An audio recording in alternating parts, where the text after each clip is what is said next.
Feliz y bendecido día, aprendiendo un curso de milagros. El secreto de la verdadera oración es olvidarte de las cosas que crees necesitar. Pedir algo específico es igual que ver el pecado primero y luego perdonarlo. Del mismo modo, al orar pasas por alto tus necesidades específicas, tal como las ves, y las dejas en manos de Dios. Ahí se convierten en los regalos que le haces, pues le dicen que no antepondrás otros dioses a Él, ni que quieres otro amor que el suyo. Este libro es un comienzo, no un final.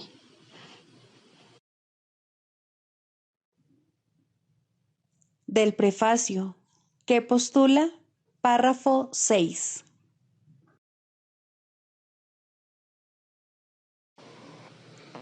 El pecado se define como una falta de amor.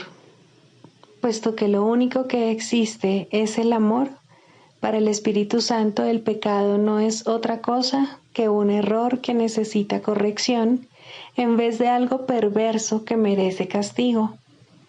Nuestra sensación de ser inadecuados, débiles o de estar incompletos procede del gran valor que le hemos otorgado al principio de la escasez, el cual rige al mundo de las ilusiones. Desde este punto de vista, buscamos en otros lo que consideramos que nos falta a nosotros. Amamos a otro con el objeto de ver qué podemos sacar de él. De hecho, a esto es a lo que en el mundo de los sueños se le llama amor. No puede haber mayor error que ese, pues el amor es incapaz de exigir nada.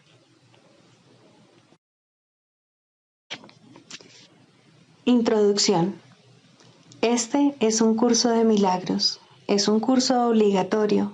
Solo el momento en que decides tomarlo es voluntario. Tener libre albedrío no quiere decir que tú mismo puedas establecer el plan de estudios. Significa únicamente que puedes elegir lo que quieres aprender en cualquier momento dado. Este curso no pretende enseñar el significado del amor, pues eso está más allá de lo que se puede enseñar. Pretende, no obstante, despejar los obstáculos que impiden experimentar la presencia del amor, el cual es tu herencia natural. Lo opuesto al amor es el miedo, pero aquello que todo lo abarca no puede tener opuestos. Este curso puede, por lo tanto, resumirse muy simplemente de la siguiente manera. Nada real puede ser amenazado. Nada irreal existe. En esto radica la paz de Dios.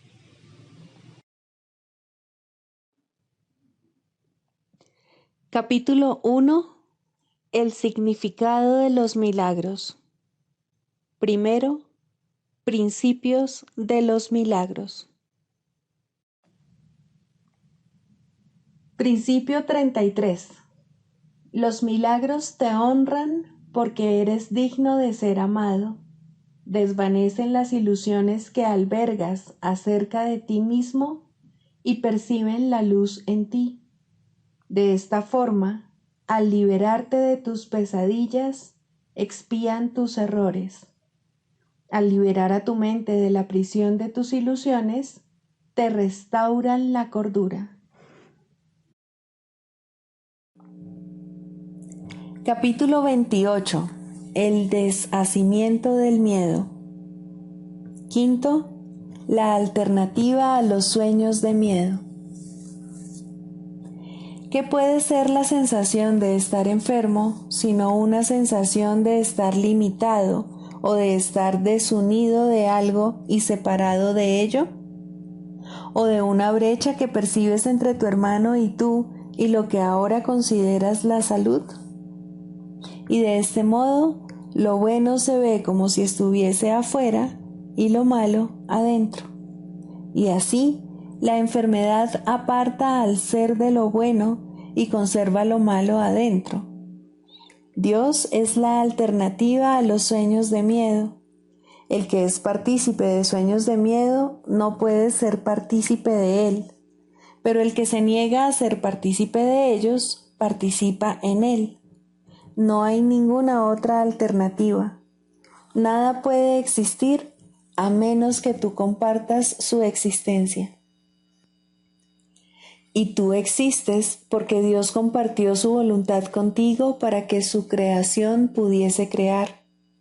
Lo que les confiere realidad a los perniciosos sueños de odio, maldad, rencor, muerte, pecado, sufrimiento, dolor y pérdida es el hecho de compartirlos. Si no se comparten, se perciben como algo sin sentido, pues al no prestarles apoyo, dejan de ser una fuente de miedo. Y el amor no puede sino llenar el espacio que el miedo ha dejado vacante, porque esas son las únicas alternativas que existen. Donde uno aparece, el otro desaparece, y el que compartas será el único que tendrás, y tendrás el que aceptes, pues es el único que deseas tener. Si perdonas al soñador y percibes que él no es el sueño que él mismo tejió, no estás compartiendo con él su nefasto sueño. Por lo tanto, él no puede ser parte del tuyo, del cual ambos os liberáis.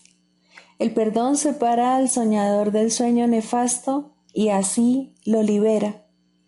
Recuerda que si compartes un sueño de maldad, creerás ser ese sueño que compartes, y al tener miedo de él, no desearás conocer tu verdadera identidad, porque pensarás que es temible, y negarás tu ser, y caminarás por tierras extrañas que tu Creador no creó, donde parecerás ser algo que no eres. Lucharás contra tu propio ser, el cual parecerá ser tu enemigo, y atacarás a tu hermano como parte de lo que odias. En esto no hay términos medios. O bien eres tu ser, o bien una ilusión. ¿Qué puede haber entre la ilusión y la verdad? Creer que hay un lugar intermedio donde puedes ser algo que no eres, no puede ser la verdad, sino un sueño. Has concebido una diminuta brecha entre las ilusiones y la verdad para que sea el lugar donde reside tu seguridad y donde lo que has hecho mantiene celosamente oculto a tu ser. Aquí es donde se ha establecido un mundo enfermizo, que es el que los ojos del cuerpo perciben. Aquí están los sonidos que oye, las voces para las que sus oídos fueron concebidos. Sin embargo, los panoramas y los sonidos que el cuerpo percibe no significan nada. El cuerpo no puede ver ni oír, no sabe lo que es ver ni para qué sirve escuchar. Es tan incapaz de percibir como de juzgar, de entender como de saber. Sus ojos son ciegos, sus oídos sordos, no puede pensar y, por lo tanto, no puede tener efectos. ¿Podría haber creado Dios algo para que enfermase? ¿Y cómo podría existir algo que Él no hubiese creado? No permitas que tus ojos se posen en un sueño, ni que tus oídos den testimonio de una ilusión. Pues los ojos fueron concebidos para que viesen un mundo que no existe, y los oídos para que oyesen voces insonoras. Mas hay otros panoramas y sonidos que sí se pueden ver, oír y comprender, pues los ojos y los oídos son sentidos sin sentido, y lo único que hacen es relatar lo que ven y lo que oyen. Mas no son ellos los que ven y oyen, sino tú, quien ensambló cada trozo irregular, cada migaja y fragmento absurdo de prueba para que diera testimonio del mundo que deseas.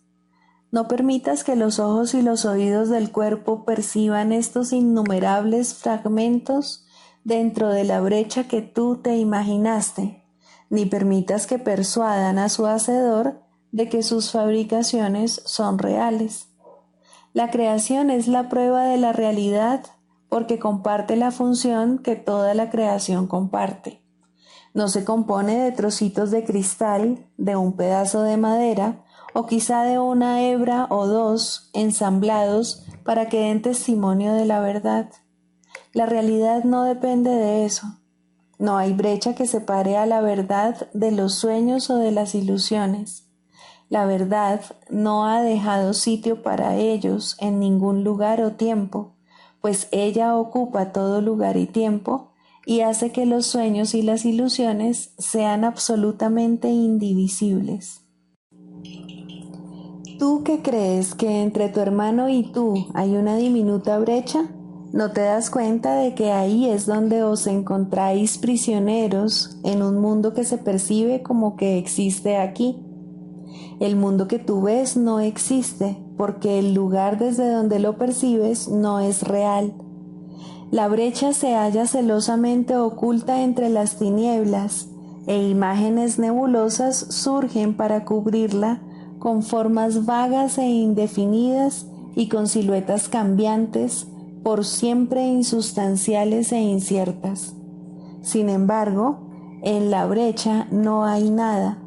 No hay secretos impresionantes ni tumbas tenebrosas desde los que el terror surge de los huesos de la muerte. Observa la diminuta brecha y contemplarás la inocencia y la ausencia de pecado que verás dentro de ti cuando ya no tengas miedo de reconocer el amor.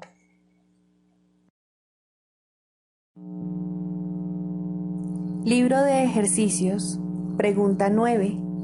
¿Qué es el segundo advenimiento? El segundo advenimiento de Cristo, que es tan seguro como Dios, es simplemente la corrección de todos los errores y el restablecimiento de la cordura. Es parte de la condición que reinstaura lo que nunca se perdió y reestablece lo que es eternamente verdad. Es la invitación que se le hace a la palabra de Dios para que ocupe el lugar de las ilusiones, la señal de que estás dispuesto a dejar que el perdón descanse sobre todas las cosas, sin excepción y sin reservas. La naturaleza totalmente inclusiva del segundo advenimiento de Cristo es lo que le permite envolver al mundo y mantenerte a salvo en su dulce llegada, la cual abarca a toda cosa viviente junto contigo. La liberación a la que el segundo advenimiento da lugar no tiene fin, pues la creación de Dios es ilimitada. La luz del perdón ilumina el camino del segundo advenimiento, porque refulge sobre todas las cosas a la vez y cual una sola. Y así, por fin, se reconoce la unidad. El segundo advenimiento marca el fin de las enseñanzas del Espíritu Santo, allanando así el camino para el juicio final, en el que el aprendizaje termina con un último resumen que se extenderá más allá de sí mismo hasta llegar a Dios. En el segundo advenimiento, todas las mentes se ponen en manos de Cristo para serle restituidas al Espíritu en el nombre de la verdadera creación y de la voluntad de Dios. El segundo advenimiento es el único acontecimiento en el tiempo que el tiempo mismo no puede afectar, pues a todos los que vinieron a morir aquí o aún han de venir, o a aquellos que están aquí ahora, se les libera igualmente de lo que hicieron. En esta igualdad se reinstaura a Cristo como una sola identidad, en la cual los hijos de Dios reconocen que todos ellos son uno solo.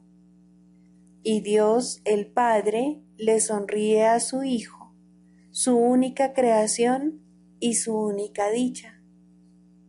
Ruega, pues, porque el segundo advenimiento tenga lugar pronto, pero no te limites a eso, pues necesita tus ojos, tus oídos, tus manos y tus pies. Necesita tu voz, pero sobre todo necesita tu buena voluntad. Regocijémonos de que podamos hacer la voluntad de Dios y unirnos en su santa luz. Pues mirad, el Hijo de Dios es uno solo en nosotros y podemos alcanzar el amor de nuestro Padre a través de Él. Lección 306. El regalo de Cristo es lo único que busco hoy. ¿Qué otra cosa sino la visión de Cristo querría utilizar hoy cuando me puede conceder un día en el que veo un mundo tan semejante al cielo que un viejo recuerdo vuelve a aflorar en mi conciencia? Hoy puedo olvidarme del mundo que fabriqué. Hoy puedo ir más allá de todo temor y ser restaurado al amor, a la santidad y a la paz. Hoy soy redimido y vuelvo a nacer en un mundo misericordioso y solícito, un mundo lleno de bondad en el que reina la paz de Dios. Y de esta manera, Padre nuestro, regresamos a ti, recordando que nunca nos ausentamos, recordando los santos dones con los que nos has agraciado. Venimos llenos de gratitud y aprecio, con las manos vacías y con nuestras mentes y corazones abiertos, pidiendo tan solo lo que tú concedes. Ninguna ofrenda que podamos hacer es digna de tu Hijo, pero en tu amor se le concede el regalo de Cristo.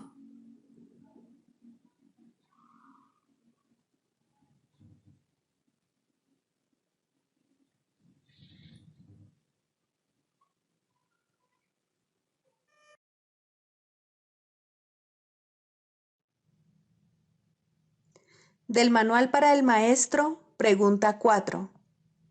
¿Cuáles son las características de los maestros de Dios? 2.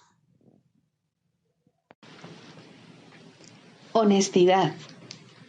Todas las demás características de los maestros de Dios se basan en la confianza. Una vez que ésta se ha alcanzado, las otras se suceden naturalmente. Solo los que tienen confianza pueden permitirse ser honestos, pues solo ellos pueden ver el valor de la honestidad. La honestidad no se limita únicamente a lo que dices.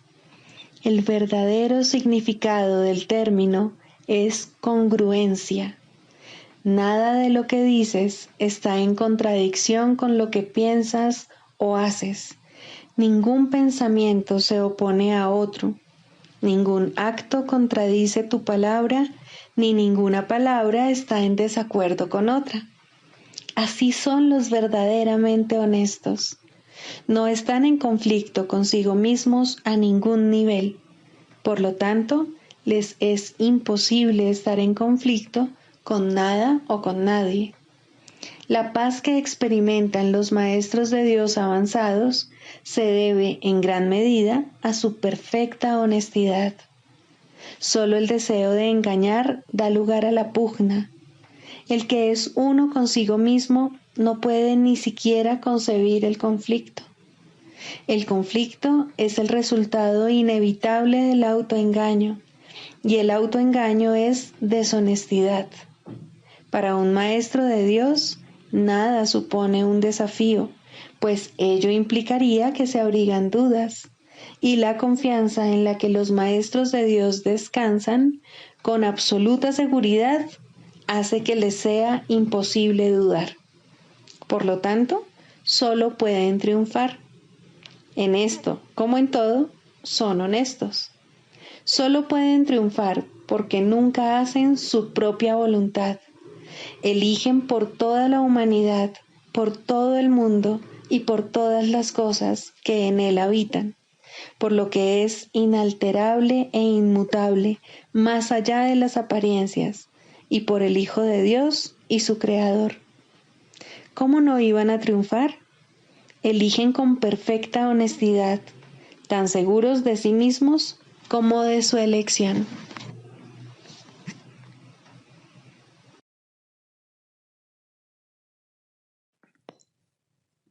Manual para el maestro. 2. ¿Quiénes son sus alumnos? A cada uno de los maestros de Dios le han sido asignados ciertos alumnos, los cuales comenzarán a buscarle tan pronto como él haya contestado la llamada. Fueron escogidos para él porque la forma de enseñanza universal que va a impartir es la más apropiada para ellos en vista de su nivel de entendimiento. Sus alumnos le han estado esperando, pues su llegada es segura. Una vez más, esto es solo cuestión de tiempo.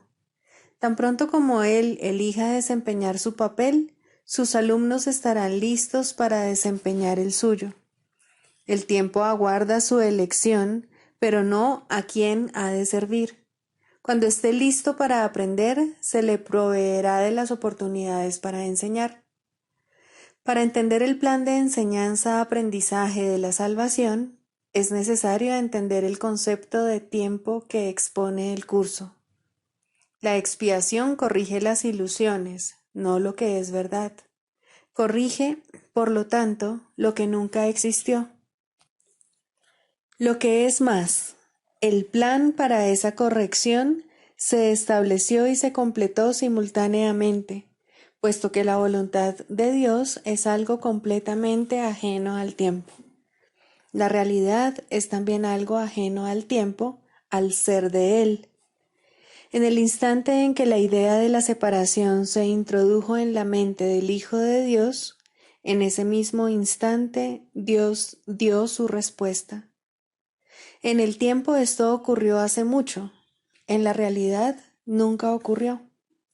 El mundo del tiempo es el mundo de lo ilusorio. Lo que ocurrió hace mucho parece estar ocurriendo ahora. Las decisiones que se tomaron en aquel entonces parecen como si aún estuviesen pendientes, como si aún hubiera que tomarlas. Lo que hace mucho que se aprendió, se entendió y se dejó de lado, se considera ahora un pensamiento nuevo, una idea reciente, un enfoque diferente. Puesto que tu voluntad es libre, puedes aceptar lo que ha ocurrido en cualquier momento que así lo decidas, y solo entonces te darás cuenta de que siempre había estado ahí. Tal como el curso subraya, no eres libre de elegir el programa de estudios, ni siquiera la forma en que lo vas a aprender. Eres libre, no obstante, de decidir cuándo quieres aprenderlo, y al aceptarlo, ya lo habrás aprendido. El tiempo, entonces, se remonta a un instante tan antiguo que está más allá de toda memoria, e incluso más allá de la posibilidad de poder recordarlo. Sin embargo, debido a que es un instante que se revive una y otra vez y de nuevo otra vez, parece como si estuviese ocurriendo ahora. Y así es como el alumno y el maestro parecen reunirse en el presente, encontrándose el uno con el otro como si nunca antes se hubiesen conocido. El alumno llega en el momento oportuno al lugar oportuno. Esto es inevitable, pues hizo la elección correcta en aquel viejo instante que ahora revive. El maestro hizo asimismo una elección inevitable en ese pasado remoto. Lo que la voluntad de Dios dispone solo da la impresión de que toma tiempo para cumplirse, pues, ¿qué podría demorar el poder de la eternidad? Cuando alumno y maestro se encuentran, da comienzo una situación de enseñanza-aprendizaje, ya que el maestro no es quien realmente imparte la enseñanza. Siempre que dos hermanos se juntan con el propósito de aprender, el Maestro de Dios les habla. La relación es santa debido a este propósito y Dios ha prometido enviar su Espíritu a toda relación santa. En la situación de enseñanza-aprendizaje, cada uno aprende que dar es lo mismo que recibir. Las demarcaciones que habían establecido entre sus papeles, sus mentes, sus cuerpos, sus necesidades, sus intereses y todas las diferencias que pensaban les separaban, se debilitan, se desvanecen y desaparecen. Aquellos que han de aprender el mismo curso comparten un mismo interés y un mismo objetivo. Y así, el que era el alumno se convierte ahora en un maestro de Dios, pues ha tomado la misma decisión que hizo que su maestro llegase a él. Ha visto los intereses de otro como si fuesen los suyos propios.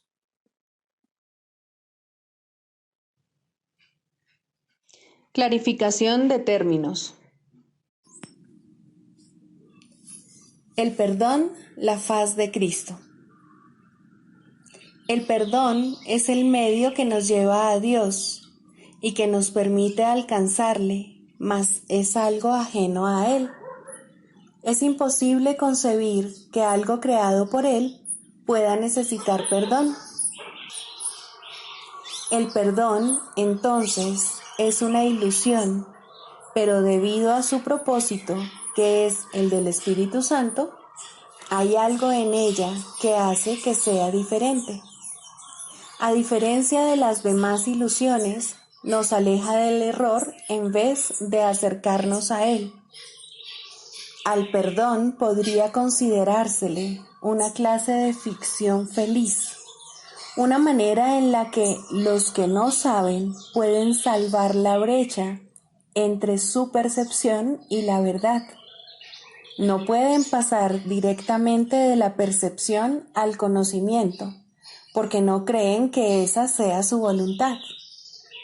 Esto hace que Dios parezca ser un enemigo en lugar de lo que realmente es, y es precisamente esta percepción de mente la que hace que no estén dispuestos a simplemente ascender y retornar a Él en paz. Y de este modo necesitan una ilusión de ayuda, porque se encuentran desvalidos, un pensamiento de paz porque están en conflicto. Dios sabe lo que su Hijo necesita antes de que Él se lo pida. Dios no se ocupa en absoluto de la forma, pero al haber otorgado el contenido, su voluntad es que se comprenda, y eso basta. Las formas se adaptan a las necesidades, pero el contenido es inmutable, tan eterno como su creador. Antes de que el recuerdo de Dios pueda retornar, es necesario ver la faz de Cristo. La razón es obvia. Para ver la faz de Cristo se requiere percepción. El conocimiento no es algo que se pueda ver, pero la faz de Cristo es el gran símbolo del perdón, es la salvación, es el símbolo del mundo real. El que la ve deja de ver el mundo. Está tan cerca ya del umbral del cielo como es posible estar mientras aún esté afuera. Mas desde ahí, un paso más basta para entrar. Es el paso final, y ese se lo dejamos a Dios. El perdón es un símbolo también, pero en cuanto que símbolo exclusivo de la voluntad del Padre, no puede ser dividido. Y así, la unidad que refleja se convierte en su voluntad. Eso es lo único que aún está en el mundo en parte y que, al mismo tiempo, es el puente que conduce al cielo. La voluntad de Dios es lo único que existe. Lo único que podemos hacer es pasar de la nada al todo, del infierno al cielo. ¿Es esto una jornada? No, en verdad no lo es, pues la verdad no va a ninguna parte. Pero las ilusiones cambian según el lugar o la época. El paso final no es más que otro cambio. Por ser una percepción, es en parte irreal. Sin embargo, esa parte desaparecerá. Lo que entonces quedará será la paz eterna y la voluntad de Dios. Ahora ya no hay deseos, pues los deseos cambian. Incluso lo que una vez se deseó puede volverse indeseable. Esto es así porque el ego jamás puede estar en paz, pero la voluntad es constante por ser el don de Dios, y lo que Él da es siempre como Él mismo. Este es el propósito de la faz de Cristo. Es el regalo de Dios para la salvación de su Hijo. Contempla únicamente esto y habrás sido perdonado. Cuán hermoso se vuelve el mundo en ese instante en el que ves la verdad acerca de ti mismo reflejada en él. Ahora estás libre de pecado y contemplas tu impecabilidad.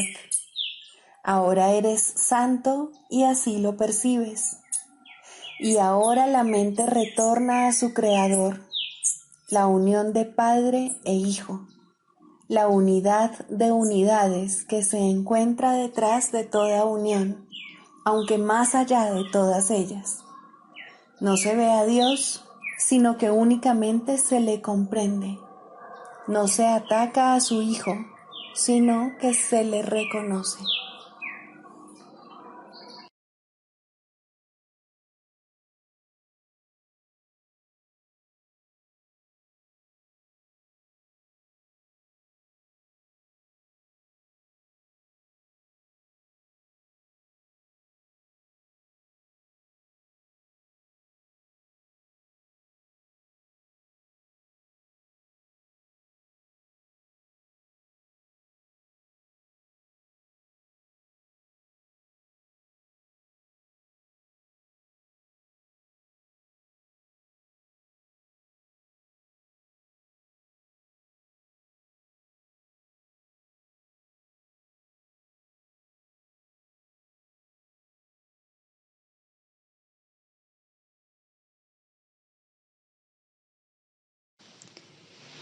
Tercero, el papel del psicoterapeuta.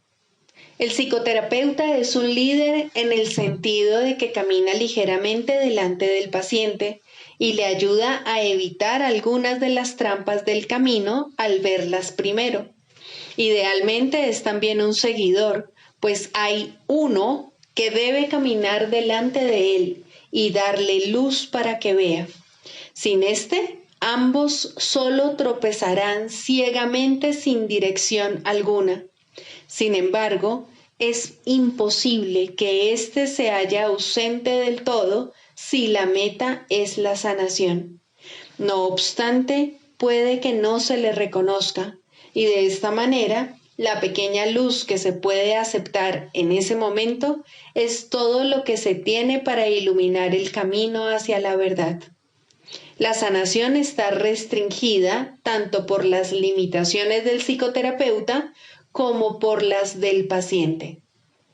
El objetivo del proceso, por tanto, es trascender estos límites. Ninguno de los dos puede hacer esto solo, pero cuando se unen, se les ha dado la potencialidad para trascender todas las limitaciones. Ahora el alcance de su éxito depende de qué tanto de su potencialidad están dispuestos a usar. La voluntad puede provenir de cualquiera de los dos al principio, y en cuanto el otro la comparta, crecerá. El progreso se convierte en un asunto de decisión. Puede alcanzar casi hasta el cielo o no alejarse del infierno más que un paso o dos. Es muy posible que la psicoterapia parezca fracasar, incluso es posible que el resultado parezca un retroceso, pero al final tiene que haber algún éxito. Uno pide ayuda, otro escucha y trata de responder en forma de ayuda. Esta es la fórmula de la salvación y tiene que sanar. Solo las metas divididas pueden interferir en la sanación perfecta. Un terapeuta sin ningún ego podría sanar el mundo sin una palabra, por el solo hecho de estar ahí. No necesita que nadie lo vea o le hable o incluso sepa de su existencia. Su simple presencia es suficiente para sanar. El terapeuta ideal es uno con Cristo, pero la sanación es un proceso, no un hecho. El terapeuta no puede progresar sin el paciente y el paciente no puede estar listo para recibir a Cristo o de lo contrario no podría estar enfermo. En un sentido, el terapeuta sin ego es una abstracción que se encuentra al final del proceso de sanación, demasiado avanzado para creer en la enfermedad y demasiado cerca de Dios para conservar sus pies en la tierra. Ahora Él puede ayudar a través de aquellos que necesitan ayuda, pues de esta manera está llevando a cabo el plan establecido para la salvación. El psicoterapeuta se convierte en su paciente al trabajar a través de otros pacientes para expresar sus pensamientos a medida que los recibe de la mente de Cristo.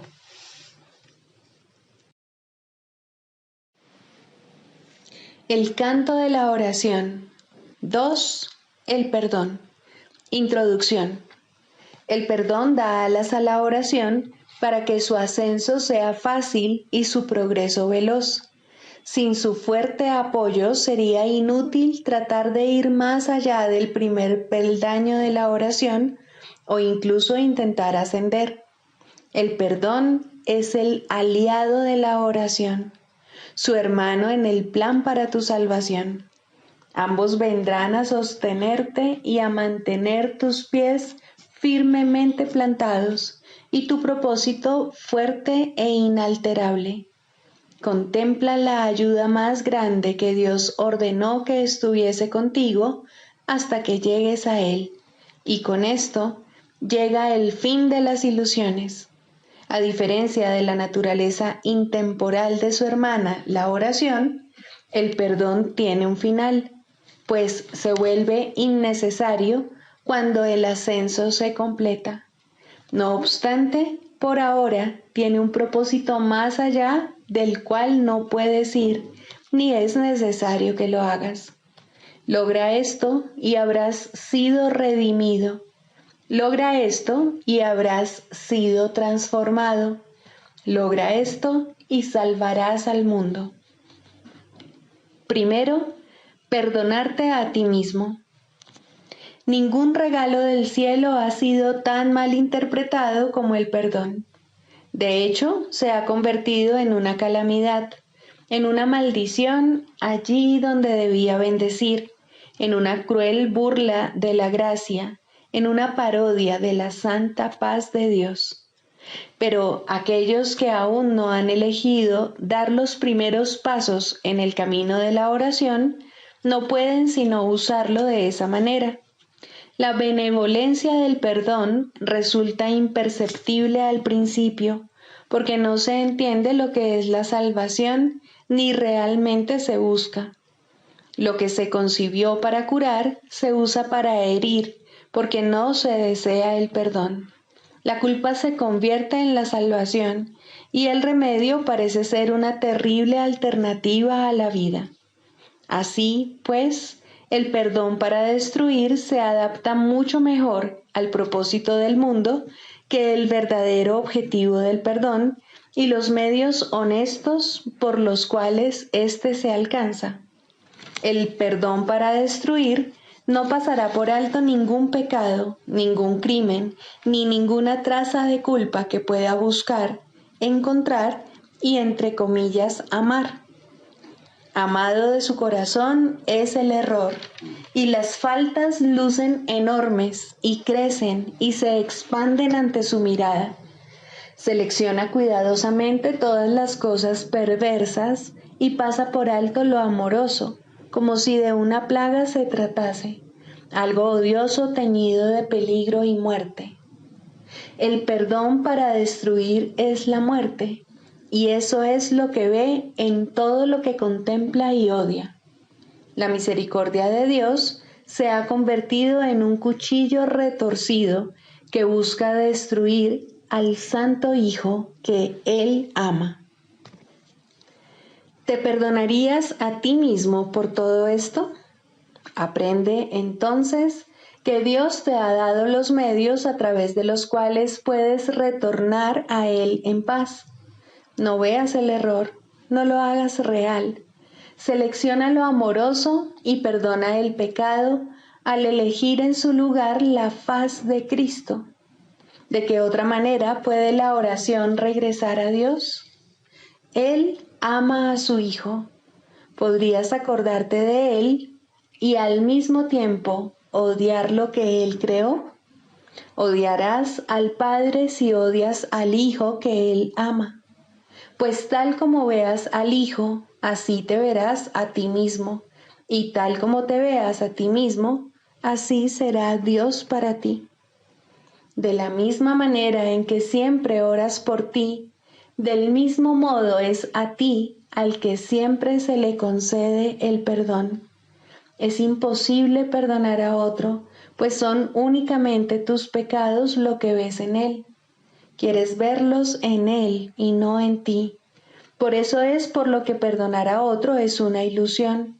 Sin embargo, es el único sueño feliz en todo el mundo, el único que no conduce a la muerte.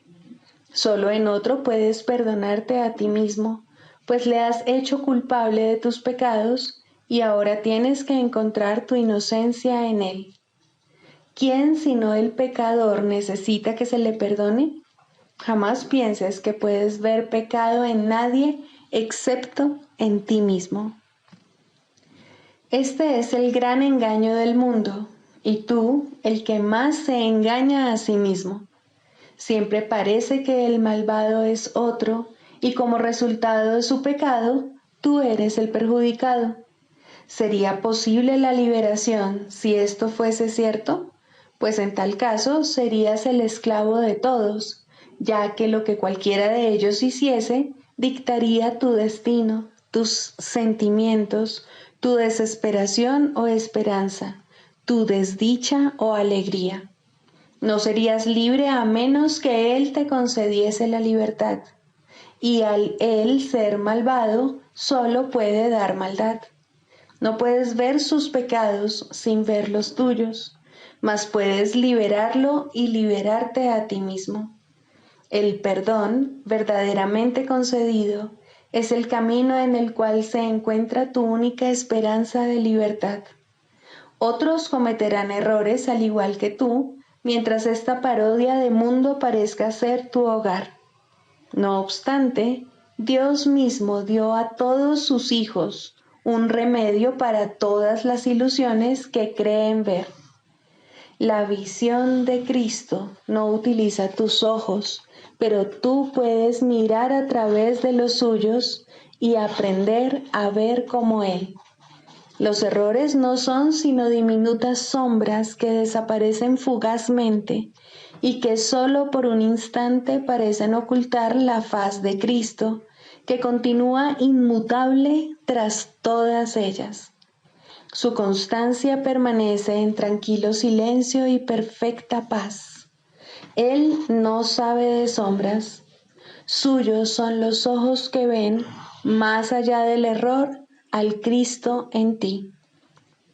Pide entonces su ayuda y pregúntale cómo aprender lo que es el perdón, tal como su visión lo ve. Tienes necesidad de lo que Él da, y tu salvación depende de lo que aprendas. La oración no es libre para llegar hasta el cielo, mientras el perdón para destruir permanezca contigo. La misericordia de Dios eliminará de tu santa mente esta manera de pensar mordaz y venenosa. Cristo te ha perdonado y en su visión el mundo se torna tan santo como Él. Quien no ve maldad en el mundo, ve como Él, pues lo que Él ha perdonado no ha pecado y así ya no hay más culpa. El plan de la salvación se ha cumplido y la cordura ha llegado.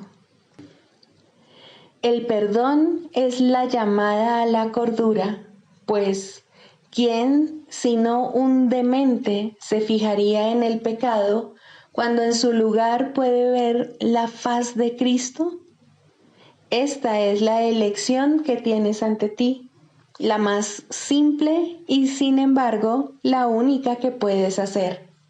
Dios te pide que salves a su Hijo de la muerte, ofreciéndole el amor de Cristo. Esta es tu necesidad y Dios te ofrece este regalo. Tal como Él da, así tienes que dar tú también. Y de este modo, la oración se restituye a lo amorfo, más allá de todo límite a la intemporalidad, sin nada del pasado que le impida volver a unirse al perenne canto que toda la creación le entona a su Dios. Mas para alcanzar este fin, y antes de llegar allí donde el aprendizaje ya no tiene objeto, debes primero aprender. El perdón es la llave, mas ¿quién puede usar una llave cuando no sabe dónde está la puerta para la que se hizo y para la que solamente sirve? Por lo tanto, tenemos que hacer una clara distinción, de modo que la oración pueda ser liberada de la oscuridad y llegar a la luz. El papel del perdón debe invertirse y limpiarse de todo uso malvado y de las metas de odio para las que se ha empleado. El perdón para destruir debe ponerse al descubierto en toda su perfidia y luego abandonarse para siempre. No debe quedar ni el más mínimo vestigio de él si el plan que Dios estableció para tu retorno ha de lograrse al fin y el aprendizaje concluir.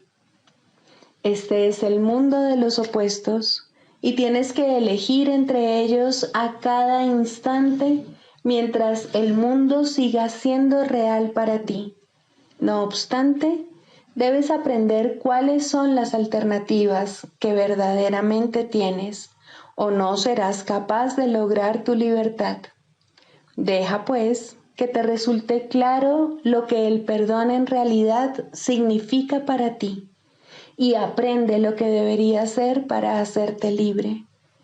El nivel de tu oración depende de ello, pues aquí espera por su libertad para elevarse del mundo del caos y llegar a la paz.